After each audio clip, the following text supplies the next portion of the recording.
محترم پیارے بھائیو، آج ایک ایسے ٹاپک پر میں گفتگو کرنے لگا ہوں کہ جس ٹاپک پر عام طور پہ لوگ گفتگو کرنے کے لیے ہمت جٹا نہیں پاتے۔ سیدنا بایزید بسطامی رحمۃ اللہ تعالی علیہ بسطام کی جامع مسجد میں نماز عصر پڑھنے کے لیے تشریف لائے۔ گھوڑے پر سوار ہو کر آئے تھے آپ نے گھوڑے کو کھوٹے سے باندھا اور اس کے بعد نماز عصر پڑھنے مسجد میں تشریف لے گئے۔ جب نماز عصر پڑھ کر واپس آئے تو گھوڑا کھوٹے پہ موجود نہیں تھا۔ یہاں میں ایک بات روک کر آپ سے ایک بات پوچھنا چاہتا ہوں، اگر آپ کے ساتھ اس طرح کا معاملہ پیش آیا تو آپ کیا کریں گے؟ یقیناً آپ گھوڑے کی تلاش کریں گے۔ ہو سکتا ہے آپ مسجد جائیں، مؤذن صاحب سے کہیں مؤذن صاحب ذرا مائک پر اعلان کیجئے، میں گھوڑے پر سوار ہو کر آیا تھا، کوئی میرا گھوڑا کھول کر لے کر چلا گیا۔ لیکن پیارے بھائیو، سیدنا بایزید بسطامی رحمۃ اللہ تعالی علیہ کا گھوڑا کوئی کھوٹے سے کھول کر لے گیا۔ سیدنا بایزید بسطامی رحمۃ اللہ تعالی علیہ نے نہ دائیں دیکھا، نہ بائیں دیکھا، نہ آگے دیکھا، نہ پیچھے دیکھا۔ آپ اپنے گھر کی طرف چل پڑے۔ ایک شخص دوڑا ہوا آیا اور وہ شخص آ کر سیدنا بایزید بسطامی رحمۃ اللہ تعالی علیہ سے کہتا ہے، اے اللہ کے برگزیدہ بندے، اے بایزید بسطامی، تم تو گھوڑے پر سوار ہو کر آئے تھے، پیدل جا رہے ہو؟ گھوڑے پر سوار ہو کر آئے تھے، پیدل جا رہے ہو؟ سیدنا بایزید بسطامی رحمۃ اللہ تعالی علیہ فرماتے ہیں، ہاں آیا تو گھوڑے پر تھا، لیکن جب نماز پڑھ کر باہر آیا تو گھوڑا کھوٹے پہ موجود نہیں پایا، اس لیے پیدل جا رہا ہوں۔ سیدنا بایزید بسطامی رحمۃ اللہ تعالی علیہ کا جواب سن کر وہ شخص دائیں بائیں کھیتوں میں نظر دوڑاتا ہے۔ ایک کھیت میں سیدنا بایزید بسطامی رحمۃ اللہ تعالی علیہ کا گھوڑا اس کو گھاس چرتا ہوا نظر آیا۔ دوڑ کر اس نے وہ گھوڑے کو لا کر سیدنا بایزید بسطامی رحمۃ اللہ تعالی علیہ کی خدمت میں حاضر کر دیا۔ لیکن واہ رے سیدنا بایزید بسطامی رحمۃ اللہ تعالی علیہ، وہ شخص گھوڑا لے کر آیا اور کہتا، حضور آپ کا گھوڑا فلاں کھیت میں چل رہا تھا، میں اسے لے آیا۔ سیدنا بایزید بسطامی رحمۃ اللہ تعالی علیہ نے روتے ہوئے فرمایا، اب وہ گھوڑا میرے سواری کے لائق نہ رہا۔ لوگوں نے کہا، حضور اس بے زبان جانور سے کیا غلطی ہو گئی، کیا خطا ہو گئی؟ سیدنا بایزید بسطامی رحمۃ اللہ تعالی علیہ فرماتے ہیں، اس کے پیٹ میں لقمہ حرام چلا گیا۔ میرے پیارے بھائیو، دیکھا آپ نے، آج ہمارا اپنا مزاج یہ ہے کہ ہم روزی کہاں سے آ رہی ہے ہم اس کا احساس ہی نہیں کرتے۔ لوگ 11ویں کے مہینے میں دعوتوں کا اہتمام کرتے ہیں، ہمیں دعوت دیتے ہیں، ہم بلا تحقیق دعوتوں میں پہنچ جاتے ہیں۔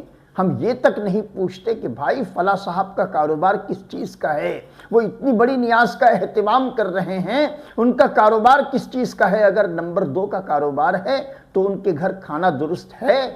سیدنا بایزید بسطامی رحمۃ اللہ تعالی علیہ کا گھوڑا کسی اور کے کھیت میں چرنے چلا گیا تو آپ نے اس گھوڑے کو سواری کے لیے استعمال نہ کیا اور آنے والے شخص سے کہا کہ وہ گھوڑا میرے لیے سواری کے لائق نہ رہا کہ اس کے پیٹ میں لقمہ حرام چلا گیا۔ میرے پیارے بھائی، یاد رکھیں، شریعت مصطفیٰ کا جو قانون ہے وہ اشرف المخلوقات کے لیے ہے، بندوں کے لیے ہے، جانوروں کے لیے نہیں۔ لیکن یہ سیدنا بایزید بسطامی رحمۃ اللہ تعالی علیہ کا اعلیٰ درجے کا تقویٰ ہے، اور یہی وہ اعلیٰ درجے کے تقوی نے انہیں اللہ تبارک و تعالیٰ کا دوست بنایا۔ آج پیارے بھائیو، ہم اور آپ دنیا میں دوست بنانے میں مگن ہیں۔ بے شمار نوجوان face book per I D بناتے ہیں اور لوگوں کو فرینڈ ریکویسٹ بھیجتے ہیں۔ میرے پیارے بھائی، آپ نے اپنے کسی بھائی کو ریکویسٹ بھیجی ہے، آپ کی ریکویسٹ پر وہ آپ کا دوست بن بھی جائے گا۔ لیکن میرے پیارے بھائی، کبھی تنہائی میں جا کر یہ بھی تو سوچیں، کیا آپ نے کبھی اپنے مولا کو بھی دوستی کا پیغام بھیجا ہے؟ کیا کبھی آپ نے یہ بھی خواہش کی ہے کہ میرا مولا میرا دوست بن جائے یا میرا مولا مجھے اپنا دوست بنا لے؟ میرے پیارے بھائی، یقین جانیں آپ کا وہ دوست جو آپ کا فیس بک کا فرینڈ ہے، آپ کے نہ وہ دنیا میں کام آ سکتا ہے نہ آخرت میں کام آ سکتا ہے۔ لیکن ہاں، جس دن آپ کو اللہ نے اپنا دوست بنا لیا، اللہ نے آپ کے دوستی کا اعلان دنیا میں عام کر دیا، اس دن دنیا والے تمہارے نام کے نعرے لگائیں گے۔ میرے پیارے بھائی، روئے زمین پر بے شمار اللہ والے ہیں۔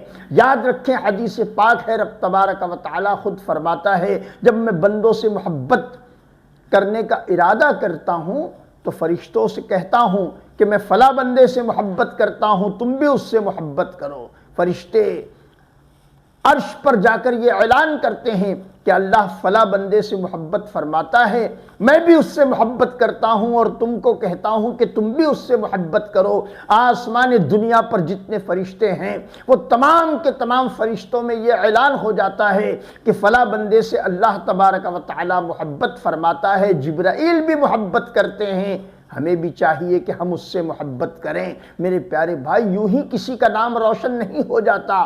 جو لوگ آج مشہور زمانہ ہیں، اس کے پیچھے ایک ہی وجہ ہے، وہ وجہ یہ ہے کہ انہوں نے اپنی ذات کو اللہ کی محبت میں فنا کیا۔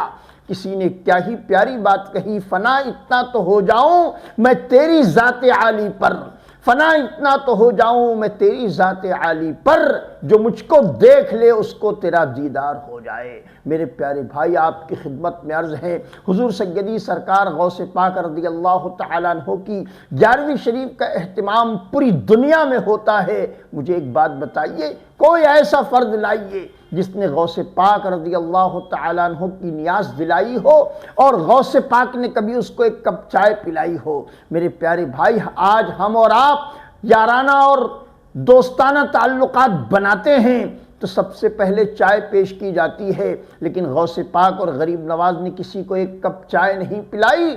آج دنیا ان کے نام کے قصیدے پڑھتی ہے، دنیا ان کے نام کی مالائیں جپتی ہیں۔ کچھ تو وجہ ہے میرے پیارے بھائی، وہ وجہ کیا ہے؟ انہوں نے اللہ تبارک و تعالیٰ سے محبتوں کے راگ الاپے، انہوں نے اللہ تبارک و تعالیٰ سے محبتوں کے ترانے گائے۔ پروردگار نے ان کی محبتوں کے چراغ لوگوں کے دلوں میں روشن کر دیے۔ میرے پیارے بھائی، آپ کی خدمت میں عرض ہیں، حضور سیدی سرکار غوث پاک رضی اللہ تعالیٰ عنہ کا مبارک مہینہ شروع ہے، یعنی کہ 11ویں شریف کا مہینہ شروع ہے۔ آپ کو اللہ نے اگر توفیق دی ہے، آپ صاحب استطاعت ہیں، اگر آپ اپنے گھر میں نیازوں کا اہتمام کرتے ہیں تو آپ شہر کے بڑے بڑے دھنا سیٹھ کو یاد کرتے ہیں۔ میرے پیارے بھائی، یقین جانیں، آپ نے دھنا سیٹھ کو یاد کیا، دھنا سیٹھ کے دل میں آپ کی عزت کے 4 چاند لگ جائیں گے۔ لیکن آپ کے دھنا سیٹھ کو یاد کرنے سے اور دھنا سیٹھ کا آپ کے گھر پہ حاضر ہو جانا نہ آپ کی دنیا بنائے گا، نہ آپ کی آخرت بنائے گا۔ لیکن اگر کسی غریب کو آپ نے اسی غوث پاک کی نیاز پر یاد کر لیا اور وہ غریب آپ کے گھر نیاز میں شریک ہو گیا تو یقین جانیں، وہ غریب جو دعائیں دے گا وہ آپ کی دنیا اور آخرت دونوں کو روشن کر دے گا۔ کسی نے بڑی پیاری بات کہی، میں نے فقیر جان کے خیرات دی اسے، میں نے فقیر جان کے خیرات دی اسے، اس نے دعائیں دے کے مقدر بنا دیا۔ میرے پیارے بھائی، ہر فقیر ایک جیسا نہیں ہوتا۔ کچھ فقیر ایسے بھی ہوتے ہیں جو ہاتھ میں کاسا لیے آتے ہیں اور اپنی دنیا کا سوال کرتے ہیں، لیکن کچھ فقیر ایسے ہوتے ہیں جو ہاتھ میں کاسا لیے آتے ہیں اور آپ کی دنیا اور آخرت کا سوال کرتے ہیں۔ ایسے فقیروں کو آپ اپنے در سے یوں ہی خالی ہاتھ نہ لوٹایا کریں۔ یقین جانیں، اگر آپ نے ان کے کاسے میں کچھ ڈال دیا، اگر آپ نے ان کے کشکول میں کچھ ڈال دیا تو آپ کا کچھ ہی ڈالنا آپ کی نجات کے لیے کام آ جائے گا۔ رب تبارک و تعالیٰ مجھے اور آپ تمام کو دروازے پر آنے والے فقیر کو یوں ہی خالی ہاتھ لوٹانے سے محفوظ فرمائے۔ جب بھی دروازے پر کوئی آتا ہے تو اس کے کاسہ ایک گدائی کو ہماری اولین ذمہ داری بنتی ہے کہ ہم بھر دیں۔ اللہ نے ہمیں دیا ہے تو اللہ کے نام پر دینے سے گریز نہ کریں۔ یقین جانیں، جو کچھ ہمارے پاس ہے وہ اللہ کا دیا ہوا ہے، اور اللہ کے نام پر اگر کوئی مانگ رہا ہے تو ہمیں سب کام چھوڑ کر پہلے اللہ کے نام پر دے دینا چاہیے۔ ڈاکٹر اقبال نے بڑی پیاری بات کہی تھی، جان دی ہوئی اسی کی تھی، جان دی ہوئی اسی کی تھی، حق تو یہ ہے کہ حق ادا نہ ہوا۔ میرے پیارے بھائی، اگر کوئی اللہ کے نام پر جان بھی دے رہا ہے تو کوئی احسان نہیں کر رہا ہے، چونکہ یہ جان بھی تو اللہ کی دی ہوئی ہے۔ ٹھیک اسی طرح اگر کوئی مال بھی اللہ کے نام پر دے رہا ہے تو یہ مال بھی اس کا اپنا کمایا نہیں، اپنا کمایا ہوا نہیں ہے، بلکہ اللہ تبارک و تعالیٰ کا عطا کردہ ہے، چونکہ اللہ تبارک و تعالیٰ خود فرماتا ہے ان اللہ اشتری من المؤمنین انفسهم واموالهم بان لهم الجنہ، ہم نے مسلمانوں کی جان اور مسلمانوں کے مال کو خرید لیا جنت کے بدلے میں۔ اب یہ مال بھی اس کا اور یہ جنت بھی اس کی۔ میرے پیارے بھائی، یہ جان بھی اس کی، یہ مال بھی اس کا، اور یہ جان اور مال کو لے کر ہمیں جنت عطا کرے گا۔ گویا کہ آپ اگر دنیا میں کوئی پراپرٹی خریدتے ہیں تو پہلے بیانہ دیتے ہیں، اور جب خریدی کا وقت آتا ہے تو پوری جمع پونجی لے کر آتے ہیں جتنے میں آپ کا سودا ہوا ہے۔ پروردگار نے بندوں سے جو سودا فرمایا ہے وہ جان اور مال کا سودا ہے، اور بدلے میں وہ ہمیں جنت عطا فرمائے گا۔ آپ کی خدمت میں عرض ہے، ہمارے پاس جو کچھ ہے وہ سب کچھ اللہ کا دیا ہوا ہے۔ اللہ کے نام پر اگر کوئی مانگنے والا آتا ہے تو ہمیں چونچا کرنے کی ضرورت نہیں، آنکھ بند کرے، جیب میں ہاتھ ڈالے، جو کچھ جیب میں سے ہاتھ میں آتا ہے فوراً اللہ کے نام پر دے دیں۔ رب تبارک و تعالیٰ مجھے اور آپ تمام کو مولا کے نام پر اپنا سب کچھ قربان کرنے کی توفیق عطا فرمائے۔